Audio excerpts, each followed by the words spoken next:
Mutta nuudeleista laulurituksiin. Vaikkei sisältö kaikkia miellytä, ei sake suostu muiden normeihin mukautuu.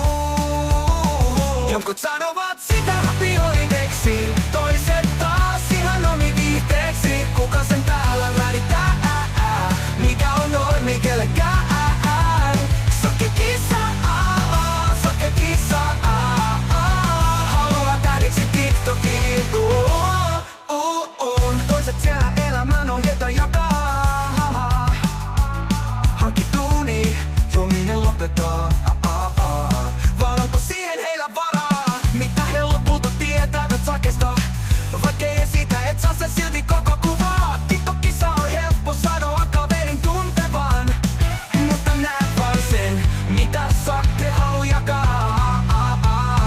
Jotkut sanovat sitä lapioideksi, toiset taas ihan omiviihteeksi. Kuka sen täällä määrittää, mikä on normi kellekään? Sokkekissa, sitä rapioideksi, toiset taas ihan normiviihteeksi. Kuka sen täällä määrittää, mikä on normi kellekään? Sokkekissa, tähdeksi TikTokiin.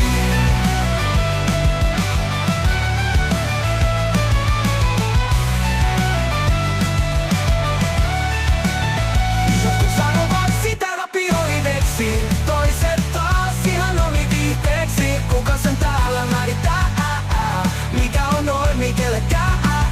Sokkekissa, sitä rapioideksi, toiset taas ihan normiviihteeksi. Kuka sen täällä määrittää, mikä on normi kellekään?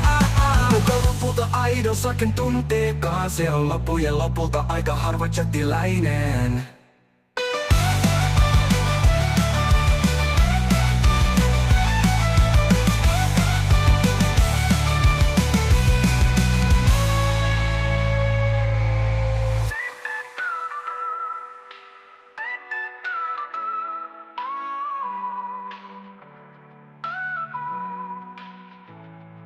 Kuka lopulta aidon saken tunteekaan?